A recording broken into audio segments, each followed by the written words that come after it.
ऐसे घर है कि नहीं जो हर व्यक्ति बाहर रहना पसंद कर रहा है, बाहर रहना ठीक समझ रहा है कि नहीं, बाहर अच्छे जितनी देर निकल जाए उतना अच्छा। समझ लेना उस घर में सब जन्म जन्म के बैरी रहते हैं, तुम्हारे भी बैरी हैं और आपसी में भी बैरी हैं, सारे बैरी मिलकर के और तुम्हारी ये हालत कर देंगे। संसार का भी प्रीति क्या है, प्रीति क्या है? जो घर में हर व्यक्ति सुखी नजर आए। मां जिस दिन कहे मेरी क्या चिंता करता है, जाए थोड़ा पत्नी की चिंता कर, पराए घर की बिटिया है, मेरे को तो बताती नहीं कुछ, तुम पूछ लो उसके सुख दुख की कहानी।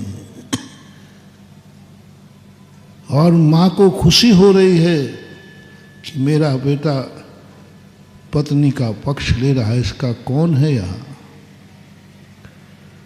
कौन है यहाँ? और सही बहू क्या है? बोले मुझे कितना अच्छा मिला कि मेरी जैसी स्त्री में मेरा पति प्रभावित नहीं है, आज भी माँ को पक्ष ले रहा है, जो माँ का पक्ष ले रहा है वो मेरा पति मेरा सौभाग्य है। बस वो स्वर्ग तो केवली भगवान ने जाना, तुम्हारा घर ही स्वर्ग हो गया,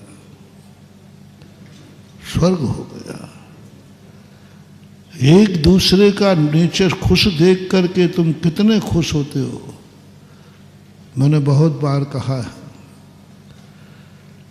घर तुम्हें स्वर्ग बनाना है, तुम एक दूसरे को खुश देखना शुरू कर दो। बस यह सुखी है, मैं सुखी हूं, सब एक दूसरा। सासू बहू से कह दे मुझे कुछ नहीं चाहिए, तू सुख रहे, जिसमें तेरा सुख है वो कर, यही मेरा सुख है। और बहू कह दे माँ जी मेरा कोई सुख नहीं है, तेरा जिसमें सुख है वही मेरा सुख है। ये यदि घरों में एक दूसरे को बोलना शुरू कर दें, स्वर्ग हो जाएगा। लेकिन हर व्यक्ति मैं सुखी रहूं और सामने वाला दुखी रहे। कोई भी व्यक्ति है दूसरे को दुखी देखकर खुश होता है, जाओ तुम्हारे बुरे दिन आने वाले हैं। कब कब किसी को खुश देख करके तुम्हें दुख होता है, दूसरे को खुशी देख करके तुम्हारे मन में ईर्ष्या जागती है।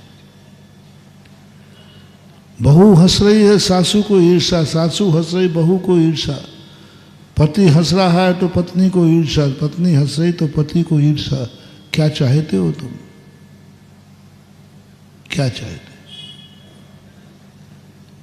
पुण्य का क्षय होता है, सबसे पहला मोटिवेशन है।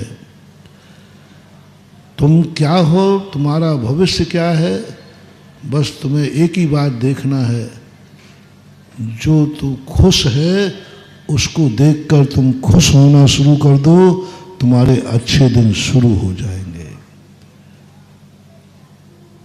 जो जो तुम्हें खुश दिखे तुम खुश होना शुरू हो जाओ।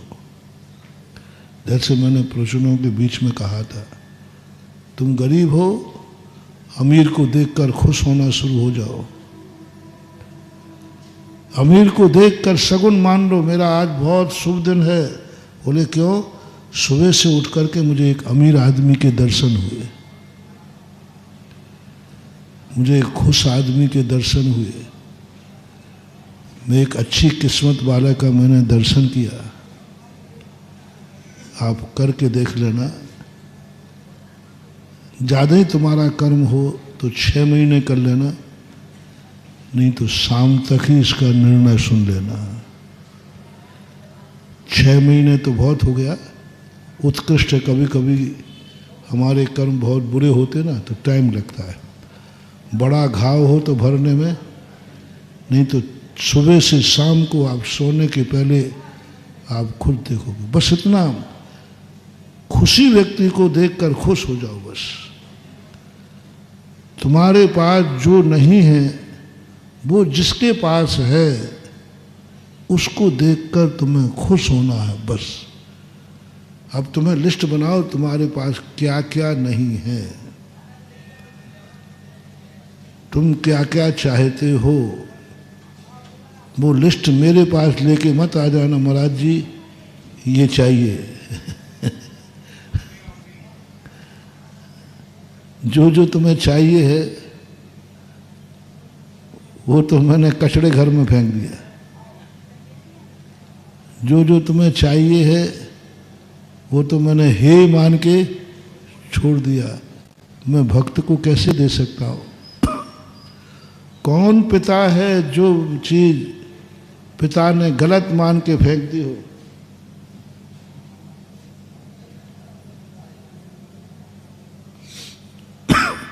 और बेटे को दे दे, बेटा तू ले जा। नहीं, यदि ऐसा करता है तो आप सोच लेना वो तुम्हारा पिता नहीं, वो तुम्हारा गुरु नहीं, वो तुम्हारा भगवान नहीं। तुम्हारा सच्चा भगवान कौन है? उस भगवान ने जो जो छोड़ दिया है कहीं वो भक्त को तो नहीं दे रहा है। जो जो उसने छोड़ दिया है वो भक्त को तो नहीं दे रहा है। समझ लेना वो भगवान खोटा है।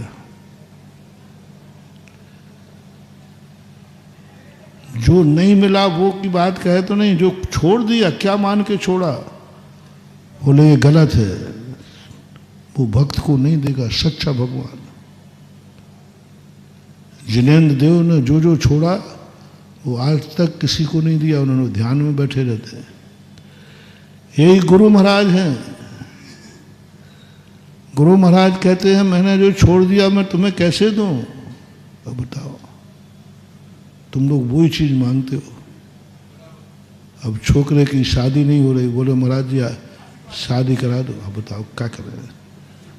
अब एक और आत्मा कहती है तू गुरु है, यदि शादी अच्छी थी तो फिर बहुत दुविधा में डालते हो तुम लोग, हमें ऐसी समस्या में डाल देते हो। हमारा हाथ उठा दो ना, आशीर्वाद दे दो ना, आपका क्या बिगड़ रहा है? अरे भैया मैंने कहा कि शादी यदि अच्छी होती तो मैं क्यों छोड़ता?